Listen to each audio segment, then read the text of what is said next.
Hello students, आज हम शुरू कर रहे हैं अपनी बेसिक क्लास। बेसिक क्लास मतलब आज की क्लास उन बच्चों के लिए है जो इंग्लिश पढ़ना शुरू कर रहे हैं या जिनको इंग्लिश अभी तक समझ में नहीं आई है, पकड़ में नहीं आई है कि इंग्लिश वास्तव में है क्या। ये क्लास उन बच्चों के लिए है जो बच्चे समझते हैं कि इंग्लिश बहुत डिफ़िकल्ट है और पराई भाषा है, हमारी भाषा नहीं है, तो पराई भाषा होने के कारण हम इसको कैसे सीखें। इसलिए ये क्लास में लेके आया हूँ आपको बिल्कुल जीरो से, बेसिक से, जीरो से हीरो तक की क्लास।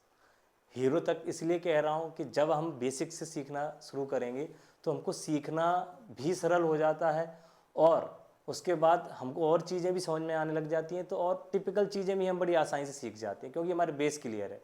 इसको ऐसे समझिए जैसे कि मैथ्स में हम जब क्वेश्चन सॉल्व करते हैं, जब क्वेश्चन हमसे बन रहे होते हैं, हमसे सॉल्व हो रहे होते हैं, तो हम उनको और करते हैं और करते हैं और करते हैं। क्यों? क्योंकि हमसे बन रहे हैं। तो जो चीज़ हमको आती है, आती जाती है, समझ में आती है, उसको पढ़ने में हमें अलग ही रुचि होती है और उसको हम और मन लगा के पढ़ते हैं।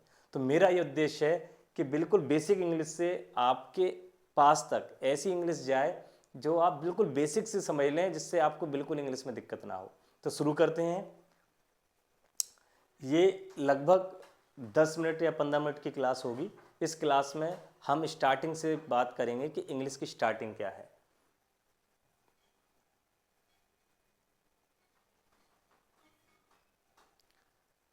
Letter, word, phrase, sentence, paragraph, ये शब्द आपने जरूर सुने होंगे। लेटर, वर्ड, फ्रेज, सेंटेंस, ये सब आपने सुने होंगे और इन सब से मिल करके इंग्लिश बनती है और इन सबको दायरे में रख करके हम इंग्लिश की अलग अलग चीज़ें सीखते हैं। तो हम शुरुआत करते हैं बिल्कुल फर्स्ट से। लेटर्स, लेटर्स जिनको हम अक्षर भी कहते हैं, जिनको वर्ण भी हिंदी में बोला जाता है। जैसे कि हिंदी में वर्णमाला होती है, उसमें 52 अक्षर होते हैं, उसी प्रकार हमारी इंग्लिश में भी वर्णमाला होती है, इनको अल्फ़ाबेट्स बोलते हैं। लेटर ABCD से लेके जेड तक। आपको पता है इंग्लिश में 26 लेटर्स होते हैं, A to Z। यही इंग्लिश का बेसिक है। किसी भी भाषा का बेसिक होता है उस भाषा की वर्णमाला, उस भाषा की अल्फ़ाबेट्स। A से लेके Z तक हमारी अल्फ़ाबेट है इंग्लिश में। ABCDEFGHIJKLMNOPQRSTUVWXYZ, ये 26 अल्फ़ाबेट होते हैं।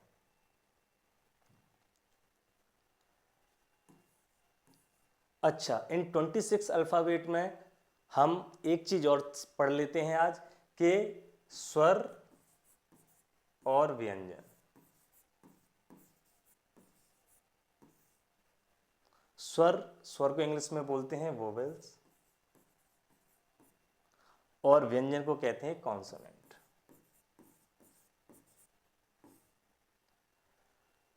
स्वर और व्यंजन, वोवेल एंड कॉन्सोनेंट, इंग्लिश में पांच लेटर होते हैं जो स्वर होते हैं, यानी वोवेल होते हैं। वो होते हैं A, E, I, O और U। जिस प्रकार हिंदी में 11 स्वर होते हैं आ से लेके और हम पढ़ते जाते हैं, हिंदी और इंग्लिश में यही अंतर है कि इंग्लिश में आपके 5 स्वर होते हैं, हिंदी में 11 होते हैं। इसीलिए इंग्लिश में आपको अल्फ़ाबेट्स के अलावा भी दूसरी चीज़ें पढ़नी पड़ती हैं। जो साउंड्स से रिलेटेड जो हमारा अध्ययन होता है वो अलग अध्ययन होता है, उसको भी हम किसी अलग क्लास में पढ़ेंगे। अभी ये समझ लीजिए कि 26 लेटर होते हैं, 26 लेटर में 5 वोवेल होते हैं, बाकी जितने भी होते हैं वो सब कॉन्सोनेंट्स यानी व्यंजन होते हैं। इसके बाद लेटर्स जब आपस में मिलते हैं, लेटर्स जब आपस में मिलते हैं तब बनते हैं वर्ड्स, जिनको हिंदी में कहते हैं शब्द। जैसे कि C एक लेटर है, A एक लेटर है, T एक लेटर है, 3 अक्षर मिलके बना कैट, CAT कैट, जिसका अर्थ होता है बिल्ली। इसी प्रकार B एक लेटर है, एक अक्षर है, O, Y, इन 3 से मिलकर बना बॉय, बॉय माने लड़का। इसी प्रकार PEN पेन, पेन हम जानते ही हैं जिससे लिखा जाता है पेन। वर्ड तभी माना जाएगा लेटर्स का संयोजन जब उसका अर्थ निकले, समझे? मतलब अगर आपने कोई से भी अक्षर मिला दिए, TAC मिला दिया आपने, एक T है एक A है C, अगर इसका कोई अर्थ नहीं निकल रहा है, अगर इसका कोई अर्थ नहीं निकल रहा है तो वो वर्ड की श्रेणी में नहीं आता है। वर्ड वही होता है जो लेटर का संयोजन हो, लेटर का ग्रुप हो, लेटर का समूह हो और उसका कोई अर्थ भी निकले, कोई उसका अर्थ भी निकले, तब जाकर के वो बनता है वर्ड। मतलब लेटर जो 26 इंग्लिश के लेटर्स होते हैं उनसे मिलकर ही सारे वर्ड्स तैयार होते हैं। ये एग्जाम्पल्स आपके सामने, ठीक। अब आगे चलते हैं। वर्ड्स, वर्ड्स हम समझ गए कि लेटर से मिलके हमारे वर्ड्स बन गए। जैसे कि गुड एक वर्ड है, बॉय एक वर्ड है, द वर्ड है, टेबल एक वर्ड है। ये सब मिलकर के आपस में क्या बनाते हैं? वर्ड्स के बाद आता है फ्रेज, वर्ड्स के बाद आता है आपका फ्रेज, जिसको कहते हैं वाक्यांश।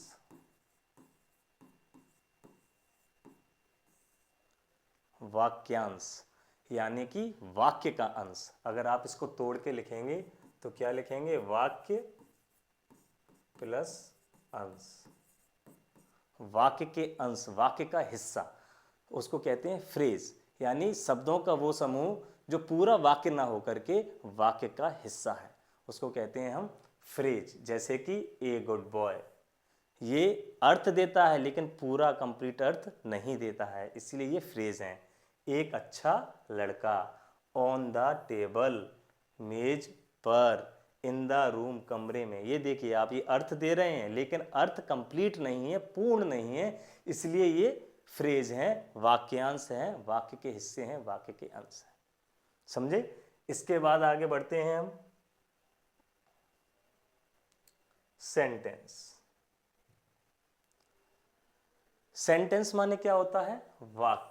हिंदी में क्या लिखते हैं? सेंटेंस माने वाक्य। वाक्य सेंटेंस कंप्लीट मीनिंग देते हैं, स्पष्ट लिखा है, सेंटेंस कंप्लीट मीनिंग देते हैं, पूर्ण मीनिंग देते हैं। यानी कि सेंटेंस क्या है? वह वाक्य जो कंप्लीट अर्थ दे रहा है उसको हम सेंटेंस कहते हैं, वाक्य कहते हैं। फ्रेज में पूरा अर्थ नहीं था लेकिन सेंटेंस में पूरा अर्थ होता है, और ये भी वर्ड्स से मिलकर बनते हैं। तो आप सीरीज समझ रहे हैं, लेटर्स से मिलकर बने वर्ड्स, वर्ड्स से मिलकर बना फ्रेज, और फ्रेज से मिलकर बना सेंटेंस, राइट? सेंटेंस माने वाक्य। इंग्लिश में सेंटेंस लिखने का एक स्ट्रक्चर होता है। स्ट्रक्चर क्या होता है? सबसे पहले सब्जेक्ट लिखते हैं, कर्ता, सब्जेक्ट को हिंदी में कहते हैं कर्ता। इंग्लिश में इसका एक और शब्द है डूअर, अर्थात करने वाला। वर्ब, वर्ब माने होती है क्रिया,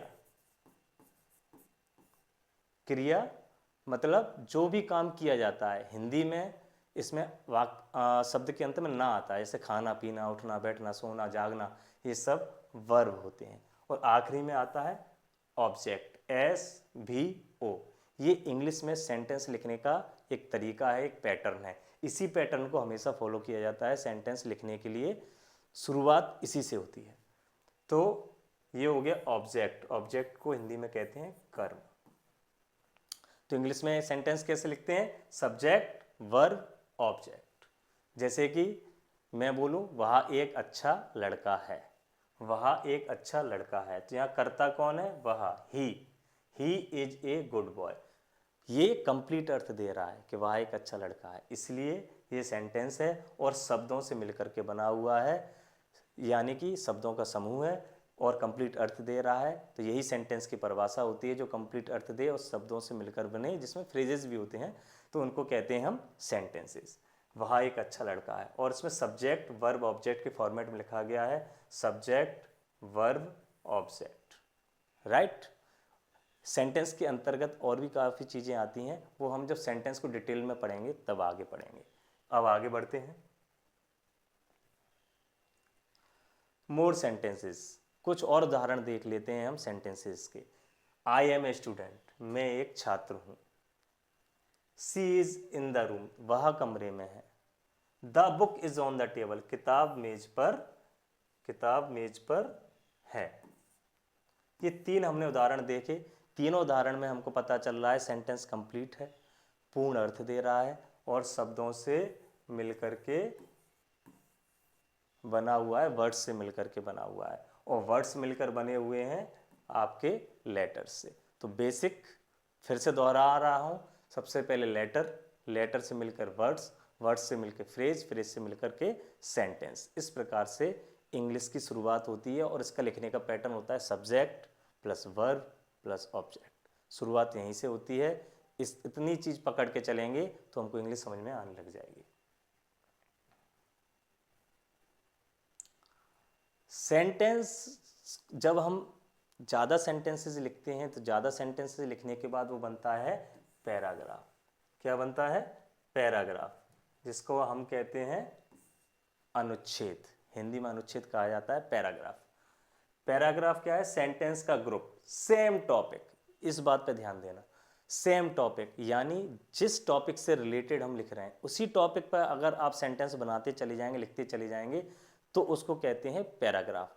अगर आपका टॉपिक चेंज हो गया तो सेम पैराग्राफ की श्रेणी में नहीं आएगा, यानी कि वो पैराग्राफ की श्रेणी में नहीं आएगा, क्योंकि टॉपिक चेंज कर दिया है। तो पैराग्राफ भी चेंज करना पड़ेगा अगर टॉपिक चेंज करते हैं तो, ग्रामेटिकली रूप से।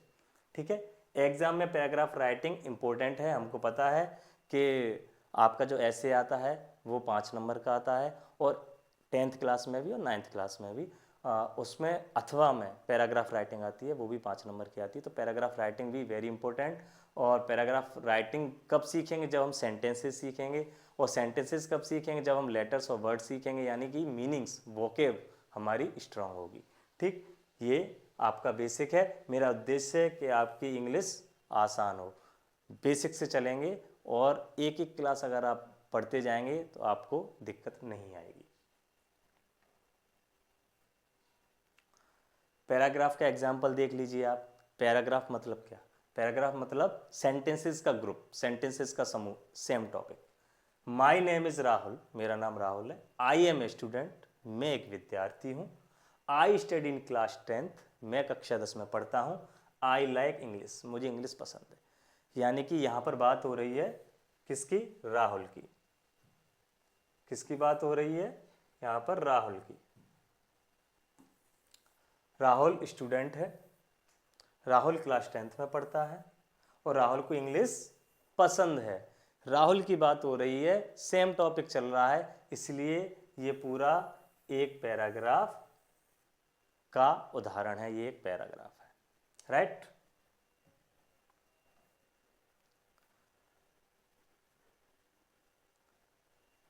प्रैक्टिस, आप थोड़ा सा प्रैक्टिस करके देख लीजिए। मैं एक लड़का हूँ, I am a boy. Sentence formation है, यानी कि वाक्य कैसे लिखते हैं। मैं क्लास 10th में पढ़ता हूँ, I study in class 10th। 2-3 sentence और आप लोग अपने खुद से प्रैक्टिस करिए, अपने ऊपर सेंटेंस लिखिए, अपने ऊपर सेंटेंस बनाने की कोशिश कीजिए इन इंग्लिश। एक बार और रिवाइज कर लेते हैं कि हमने क्या क्या पढ़ा है इस क्लास में, आपने क्या क्या सीखा है इस क्लास में। सबसे पहले हमने सीखा लेटर क्या होते हैं। लेटर्स जो ए से जेड तक होते हैं, इंग्लिश में 26 अल्फ़ाबेट होते हैं, 26 लेटर होते हैं, उनसे ही मिल करके पूरी इंग्लिश बनी है। लेटर्स के ग्रुप को कहते हैं वर्ड। वर्ड यानी लेटर्स का ग्रुप जिसका कोई अर्थ निकलता हो। अगर अर्थ नहीं है, केवल लेटर्स का ग्रुप है, तो वर्ड की श्रेणी में नहीं आता, वो वर्ड नहीं है।